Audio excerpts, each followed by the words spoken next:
All right, hello and welcome to Fleeting Science, the Fleet Science Center's podcast. I'm Steve Snyder, I'm the president and CEO, and today I'm joined by Paul and Ashanti, the team who gave us our brand new fabulous exhibition, Pause Play. We'll talk a little bit about the exhibition today, about how it was created, and all sorts of fun stuff like that. For all of you out there, a bunch of months ago, well, actually probably a couple of years ago now, I went out to a meeting out in New York, and based on where this meeting was, I actually had the opportunity to drive by and stop off and see one of my childhood homes. So the home I lived in from the time I was about 4 years old till about 10. So about 6 years we lived there in New York.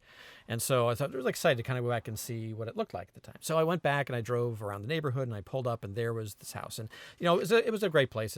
We had this really nice little neighborhood. We were not quite on the corner. Lots of friends and kids in the neighborhood. Really great place. One of the things that was really great about the house, though, was that we had a hill out front. So the house would come up with these little columns, and there was a hill that every winter turned into a great sledding hill, right? This incredible sledding hill. We get up at the top, and we go zooming on down this thing.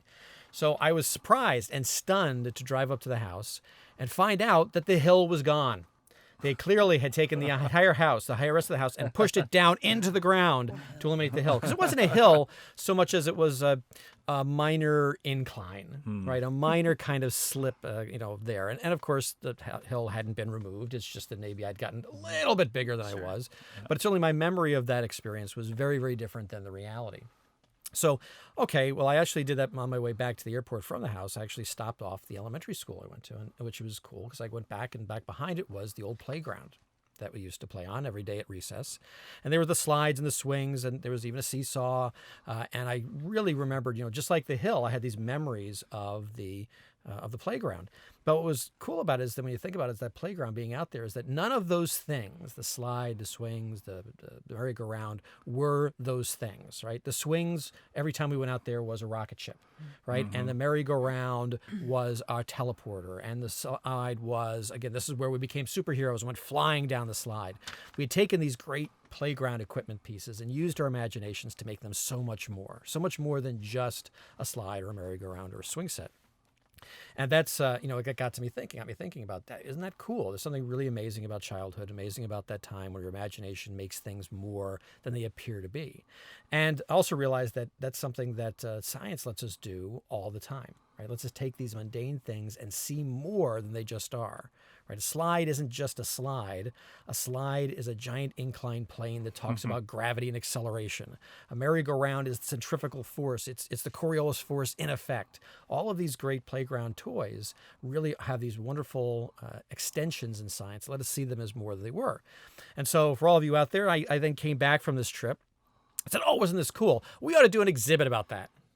And that's where I left it. And then Ashanti and Paul here took that and actually made it into something from that vague sort of notion of this idea that, these playground equipment always became something more. How can we use science to make these seemingly not mundane, but fun things more, and recapture a little bit of that childhood wonder that we had felt with that? So what we're going to talk about today is that how the heck that happened. How from that rambling, bambling story, you all turned it into something, this really cool exhibition. So, So how'd you do it, guys? How did we do it? I think the funny part is I actually never heard that story until we opened the exhibit. I had heard talk about the story, but I never heard the story. So I was like, oh, okay, that's nice. I remember it came up in a conversation in a very mundane sort of way, though. It was a budget meeting. And Steve, Steve is like, hey, what do you think? Would you be interested in blah, blah, blah? And I'm like, my naive, sure, let's put on a play. Let's build a playground.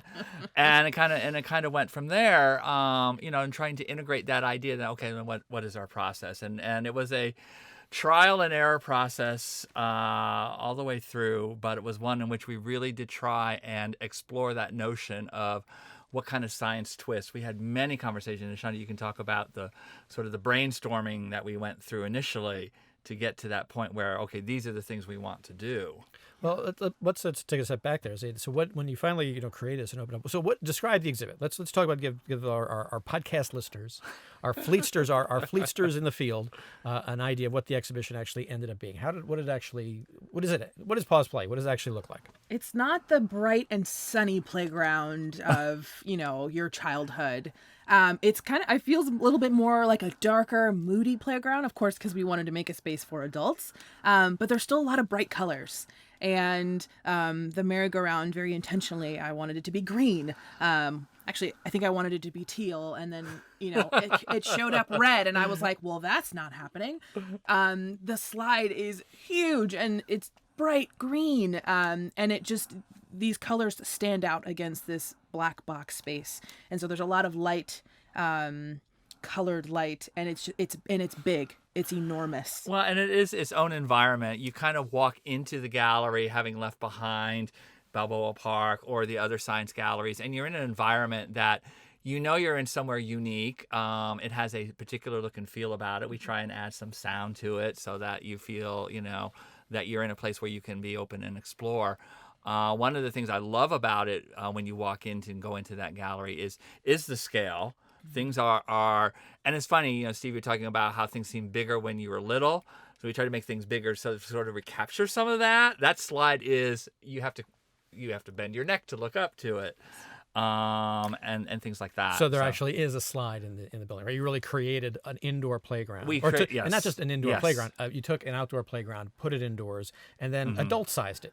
Pretty much, yeah. Yeah, adult sized it and adult scaped it, I guess, too. Like, honey, I blew up the playground, and I didn't blow it up, but it's all giant scale now, which is a lot of fun. And there are other elements to sort of evoke the being outdoors. We have stylized trees, we have clouds that change colors.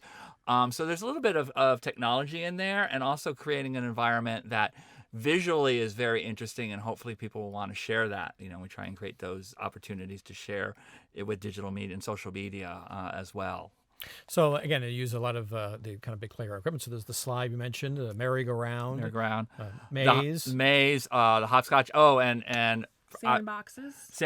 Yeah. The pool, there's ball a pit. Bike. There's a square-wheeled bike. Bike in a street. Yeah. We tried to create some of the sort of the outdoor environment, whether it's if you played in the street after dark, like when I was a kid, until the lights came on and they needed to go home, play hopscotch on the street, or the ball pit is a great place to just sort of, people come and chill in there, which I think is interesting. Just kind of hang out in the ball pit like it's a pool, which is fun.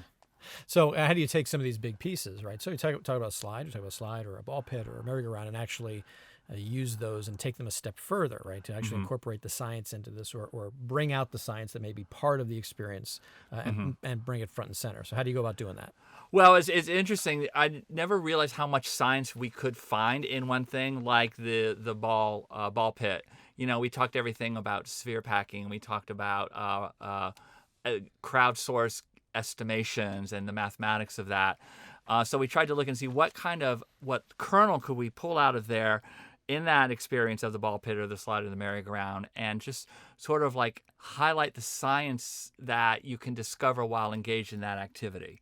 So it was really an opportunity to begin to build on what you're doing. And hey, by the way, here's this awesome thing you can discover on the slide. It's your weight and the speed as you go down the slide. Does it change, and how does that change, and what can you do to affect it? So things like that, it was kind of fun to explore those and sort of focus in on something we want to share with the visitors. Well, tell me a little bit. So the merry-go-round is a good example, right? Mm-hmm. So what do you do with the merry-go-round? So Shanti, how do you take to? Oh man, and I'm not a merry-go-round fan. I get motion sick, so I've sat in it once. But we've got chairs bolted into our merry-go-round, and we play a game of catch because we're exploring the Coriolis effect. And we already have something in the museum that talks about Coriolis effect. So being able to experience it this way makes it feel a little bit different. It kind of puts it on a larger scale. So as you're spinning, one of our staff members in the exhibit is enticing you into a game of catch. So you're catching a ball and then throwing it to others who are sitting on the merry-go-round, and you're passing it, and this ball is just flying, left and right, and you're having to learn how to compensate which is, I think, the best part about it, is that you may not necessarily know what's really going on in the moment, but you're having to learn in the moment to compensate to catch this ball. And it's in that moment of compensation that you've really learned about the Coriolis effect. So, right. So you're sitting on the slide, on the merry-go-round, you play this nice thing, a catch while you're still, everything works out fine. We can pass it back and forth. And then we start getting you spinning. Yeah. Right? And as soon as we're spinning, everything goes wrong. Awry. Everything goes wrong. All Out those the door. rules, those science rules become different. All those things that we normally experience in the way you play catch or the way you would do is become something fundamentally different once this actually starts spinning. Yeah. So now that we're spinning, okay, now we got to figure out why, how do we respond to this, and kind of takes that merry-go-round experience and takes it a little bit different of a step. And what's nice is that we add some technology to that as well, and we can share that. People who aren't on the merry-go-round, they can see we have a monitor and camera set up overhead and looking straight on, and you can see how the ball appears to curve as it's thrown from one person to the other. So it sort of helps reinforce that idea. Even if you're not participating, a lot of people will put their children or they'll participate and then other people will watch. So we want to share that. So we use technology to sort of help visualize some of this information that people are getting through engaging with the activity.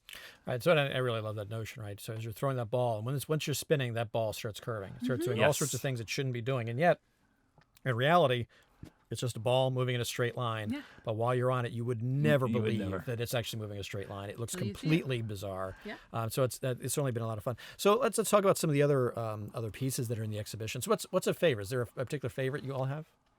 You go first. My favorites are actually none of the interactive pieces. I really love the clouds.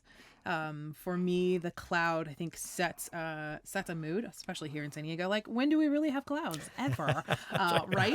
And then you see a cloud. What are those things? Yeah, what is the weather? The world is going to end. There's clouds outside. So for me, that was really a environmental kind of element, and especially because they can change color. So that was I think a piece. But if I had to pick an area, I think I would pick the maze. I live in South Park, North Park area, and so driving home or going to the grocery store, I'm always passing Morley Field, and I've spent countless days in Morley Field. And Morley Field was kind of a big inspiration for the entire environment, really, the whole of the exhibit, because it has a pool and it has a tennis courts. And so when we thought about this idea of the maze, it was I was just like thinking about it, like, how are we going to do this maze? And I love the idea of mazes. Do I actually love mazes? No.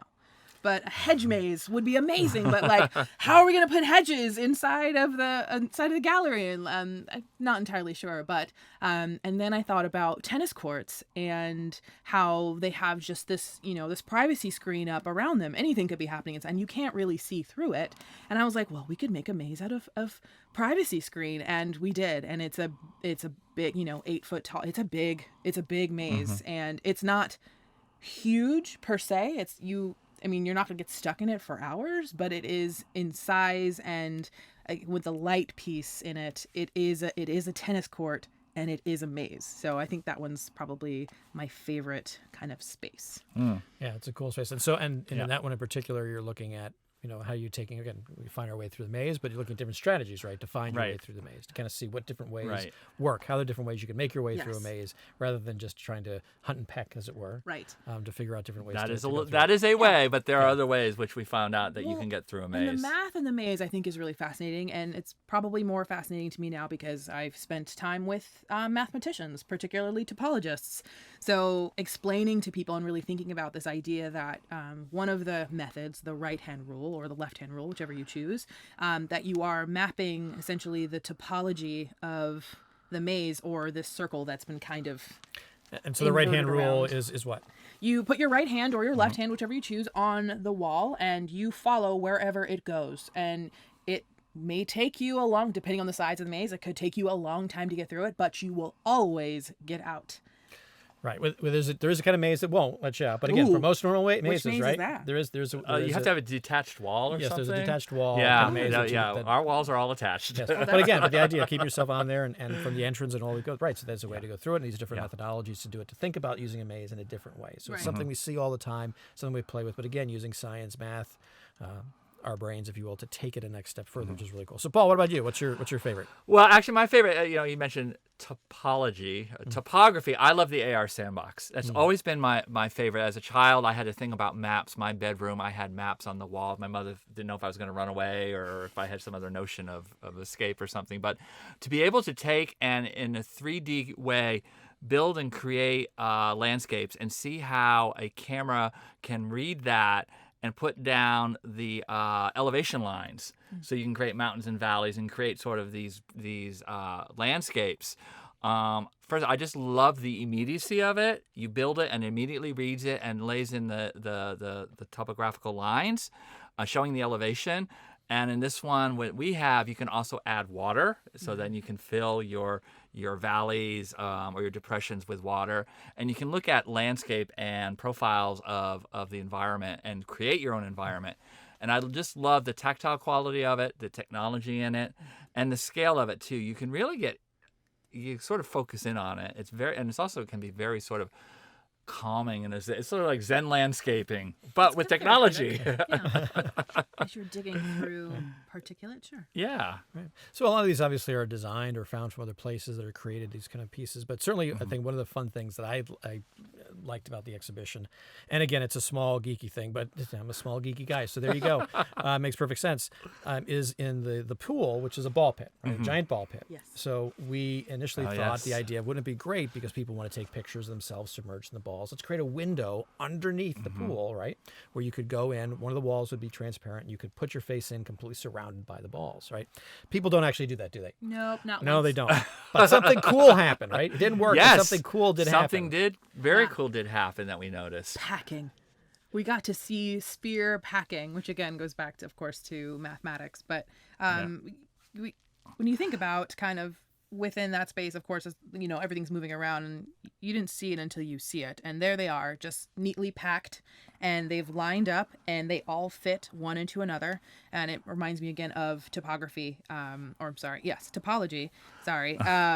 Mix those two all the time. But just, the formation of crystals and how they have to build themselves, but they build themselves very perfectly in order to pack into a very small and confined space. And you see it right there. There it is. Yeah. It's this really cool thing. So you take 10,000 balls, you throw it into a ball pit. They're all randomly arranged, right? There's a lot of chaos happening. There's all just kind of all no normal, yeah. no array. It wasn't like they were stacked in any particular way. And yet in this one space, if you look down towards the side, as soon as people start moving in it, the balls naturally arrange themselves. They self-select, they self-arrange, they self-build into this natural clear array, as if someone had literally stacked them, all on their own, right? Which is an amazing kind of thing. The self-assembly is a big concept that accidentally sort of happened here in the exhibition. So it's wonderful to kind of see some of these unique things that no one planned on happening, but sort of the extra added little bonuses that come about. Yeah. And when you start looking into it a little bit deeper, because I want to be able to add a little information on that, and was doing some research and how complex an idea it is and how there's a whole branch of mathematics devoted to that